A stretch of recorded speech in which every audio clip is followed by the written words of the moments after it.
Protests continue on the UW-Madison campus for a third straight day after a clash between students and law enforcement earlier today outside Library Mall. It all started at around 6:50 this morning when police officers were telling protesters at the encampment that they needed to pack up and leave. At 7:15, officers started taking down the tents, banding up and holding their shields as well. Just before 9, officers started taking away protesters from the encampment in handcuffs and zip ties. And then about 9:30, police fully removed all but one tent away from that protest area. 8 hours later, it appears those tents have been replaced with new ones. Well, we have team coverage with what's been happening on campus. Our Jalen Banks is live on campus with reaction on today's clash. But first, let's head out to News 3 Now's Kyle Pazorski. He is live at Library Mall. He's been there all day with the latest on the...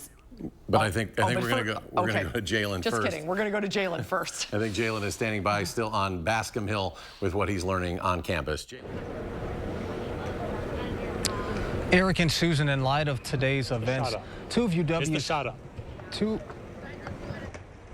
UW's highest-ranking officials responded to the engagement between protesters and police. UW-Madison's Chancellor Jennifer Mnuchin in a statement saying, quote, "Every individual was given the opportunity to move away from the tent area and continue peaceful protests without further police engagement."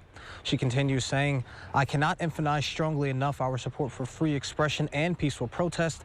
Now that the illegal activity has been resolved, students and others are free to resume peaceful protests that abides by campus guidelines today or at any time in the future." Universities of Wisconsin President Jay Rothman backing Chancellor Mnuchin's statement.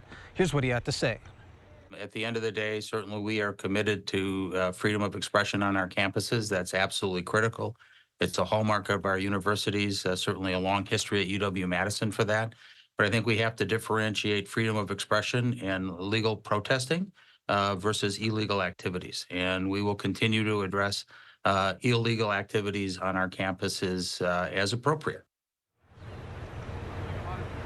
As President Rothman was just speaking about those illegal activities, our Kyle Pazorski is still down at the encampment at Library Mall. We're going to head on over to him with the latest there.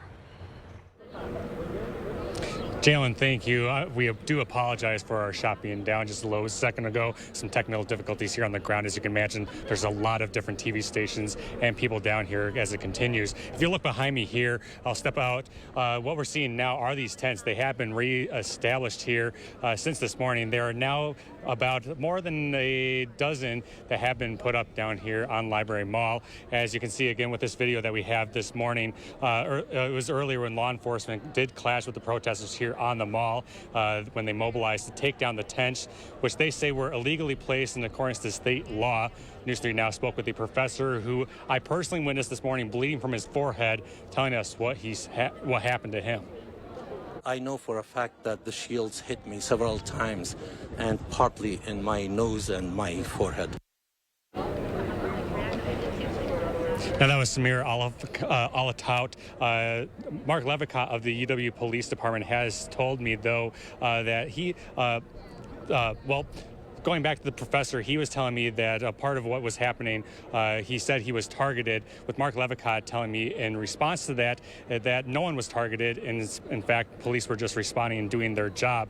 And again, I've been out here all day. It was quite a chaotic scene throughout the morning, and as we have been down here. So we're going to go back to the studio now, reporting here live on Library Mall. I'm Kyle Pazorski, News 3 Now. All right, Kyle and Jalen, thanks to both of you.